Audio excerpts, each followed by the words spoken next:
We have now established the basic information for our plan. Now we will do an overview of the analysis. Let's specifically begin with competition analysis. If you are in the IFJ Business Plan tool, you will see the Analysis button on the dashboard panel on the left, and you can click on Competition Analysis. Now you have to think who your competitors are. This is a bit of a tightrope walk between being too paranoid and too relaxed. On one hand, you have to be cautious because there are competitors out there who are competing for your customers. But on the other hand, you don't need to be too paranoid. You don't have to imagine competitors where there are none. The key here is to see your market from your client's point of view and think what they might want from a business. Since we're setting up a surfer camp for young people, we might want to take a look at the various business options that are available in terms of surfing and other activities. So our young friends could choose to go to Morocco, which is an exotic destination, although maybe quite far away for some. They could go to Bali, which is undoubtedly expensive in terms of the plane ticket. Or they could stay in Europe, which would be cheaper, but perhaps not as exotic as the other two destinations. What other options do we have in California? There is already a Surf Riders Academy already in Orange County in Southern California. This is no doubt a major competitor.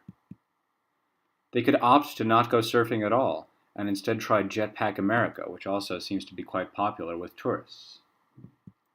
Lastly, they could choose not to go surfing or do any water-related sports and go to a lax ski resort.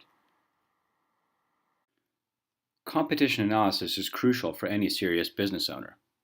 Go ahead and use Excel for example. Make a list of camps and try to compare them based on price. Notice that you're also up against agencies that offer discounted packages for surfers. Look more locally at California to see what prices are for lessons per person. This will give you an idea of what to charge yourself at your business. Try to have a more extensive picture of the competition. Since last time we hypothesized that they could go skiing, look at the prices for skiing and plane tickets and see if it's really more worthwhile for your customers to travel elsewhere. Now that we have a broad overview of our findings, let's try and classify our competitors a little bit. We can be up against another camp which sells lessons directly, just like us. We can be up against travel agencies which provide various camps. These are dangerous competitors because they can provide very cheap packages for travelers. We can be up against other local surfing schools which sell individual lessons. Or we can just be up against activities that aren't surfing. For each of these categories, we will return and add a few examples to our business plan so that we know what we're up against. I have selected the market research box here. I can also select the in-depth competitor analysis and portraits of the competition for more details. Now we can add some competitors. First, we'll write an introductory overview text where we outline the 4 categories of competitors we identified previously. So we discussed this already.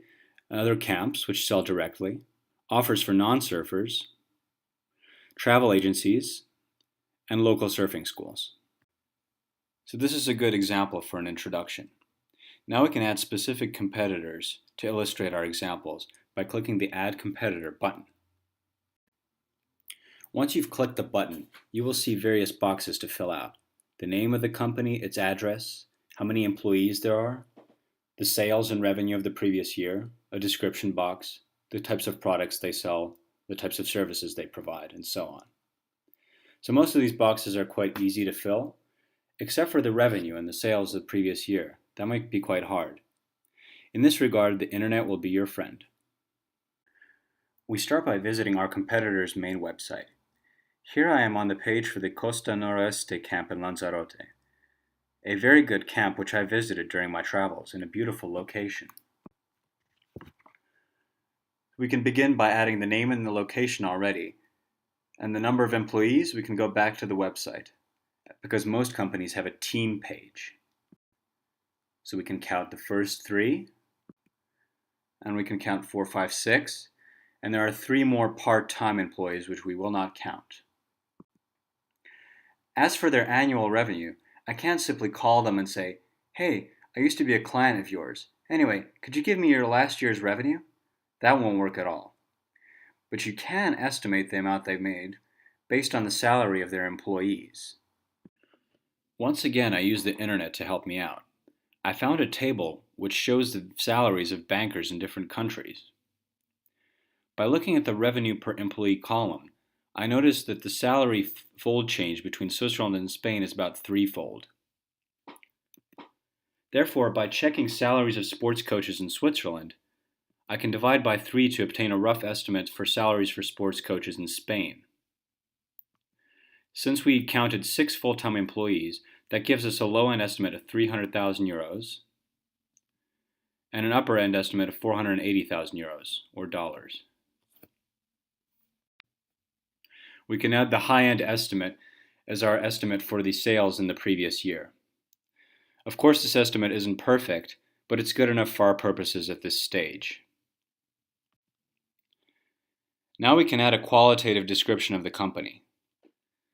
So this is a family business in Lanzarote, and it's well established, and it offers all manners of classes from yoga to kitesurfing. It offers camps, classes, rooms, and has a store. And it provides classes and training as well. Now you can make a list of strengths and weaknesses for the company. It is well established and known. As we've seen, it's been around for more than 20 years. They have their own equipment and building, which is a huge financial advantage that we won't have initially.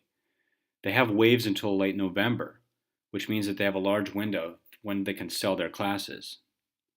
Their weaknesses is that beginner and amateur surfers don't know about the island well, and it's really not ideal for younger clients, which is what we'll be aiming to target. This is also the time when you should write the expected attack strategies that the competitors might have against you. So you could just simply write, oh, well, they'll just perform their business as usual and that they won't attack you. But I really strongly advise against this. I strongly advise you to be more cautious. For instance, promotional posters like this would be really dangerous to our business. Lanzarote, the California of Europe without the $1,000 plane ticket. What kind of customer would want to come to our camp once they've seen one of these? They'll all go straight to our competitors in Lanzarote. Now we can enter their expected strategy into the corresponding box. We will do the same for other possible competitors, using the same procedure. Now we have seen how to do a rudimentary analysis of competition. In the next video lecture, we will learn about SWOT analysis.